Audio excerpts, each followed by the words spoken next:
Salam damai sejahtera saudara-saudariku terkasih dalam Kristus Yesus. Di Yohanes 10 ayat 11-18, Yesus juga menyatakan dirinya sebagai akulah gembala yang baik, yang mengingatkan kita akan kisah di perjanjian lama, yaitu kitab Keluaran, di mana Tuhan sendiri membimbing, menuntun dan memberi makan, juga melindungi umat pilihan yang dikasihinya, orang-orang Israel, tentunya melalui tangan Musa. Juga dalam Kejadian 48 ayat 15, Yakub mengatakan dalam berkatnya kepada Manasye dan Efraim serta Yusuf ayah mereka, Allah yang telah menjadi gembalaku selama hidupku sampai sekarang. Demikian juga di Mazmur 23 ayat 1, Tuhan adalah gembalaku, tak akan kekurangan aku.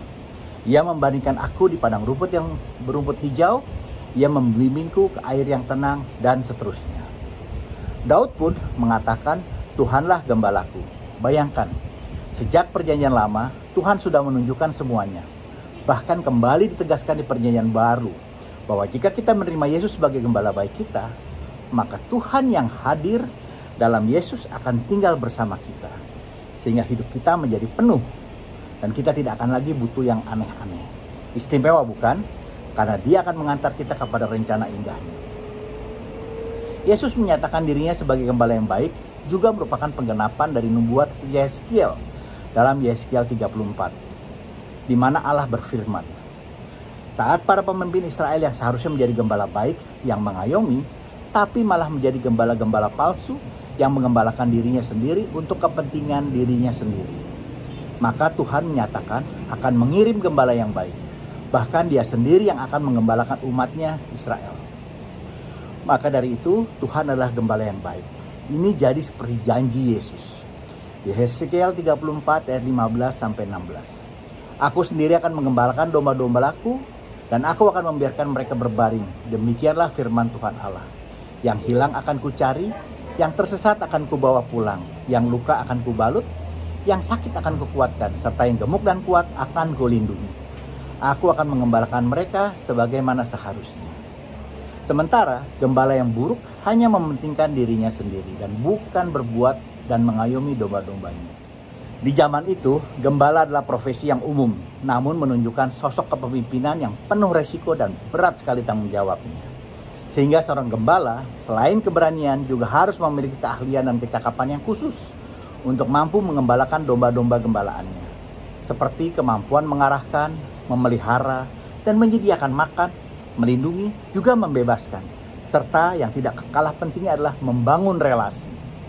Gembala biasanya berjalan di depan memimpin dan mengarahkan domba gembalaannya. Mengatur domba ke padang gembalaannya, di mana medan di sana sangatlah berat, berbukit-bukit, berbatu-batu, dan jarang ada rumput. Jadi mereka harus menguasai medan, karena harus tahu bahwa kemana harus membawa hewan gembalaannya, dan juga harus tahu jalan pulang. Karena lokasi di sana sangat mirip, sehingga mudah tersesat, juga banyak binatang buas yang siap memangsa. Sehingga gembala harus siap bertarung untuk melindungi dan membebaskan hewan gembalaannya, di mana nyawa menjadi taruhan. Gembala juga perlu membangun relasi saling percaya, saling mengenal.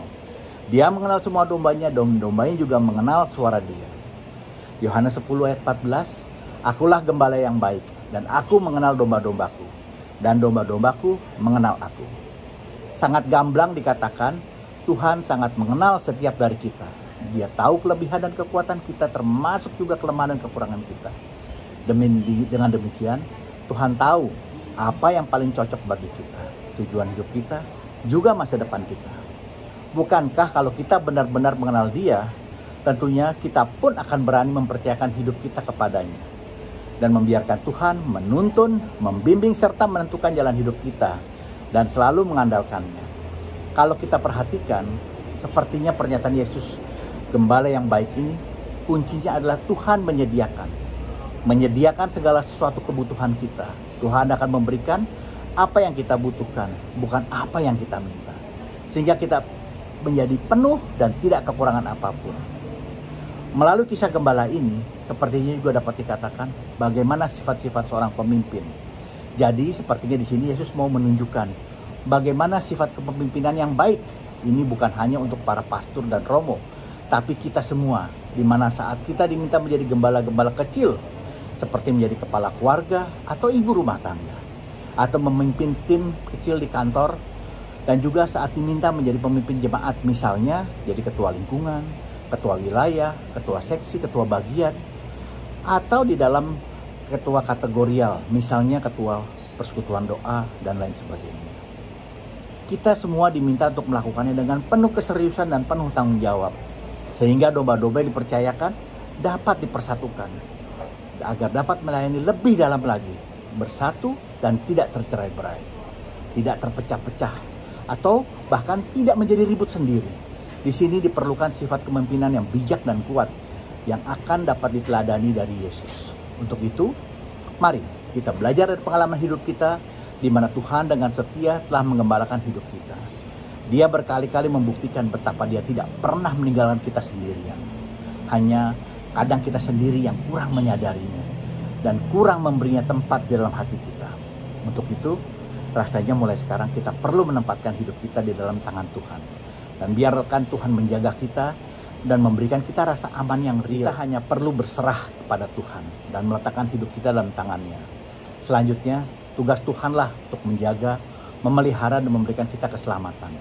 Ingat, bila hidup kita berada dalam genggaman tangan Tuhan, siapa yang dapat merebutnya? Tidak akan ada, bukan?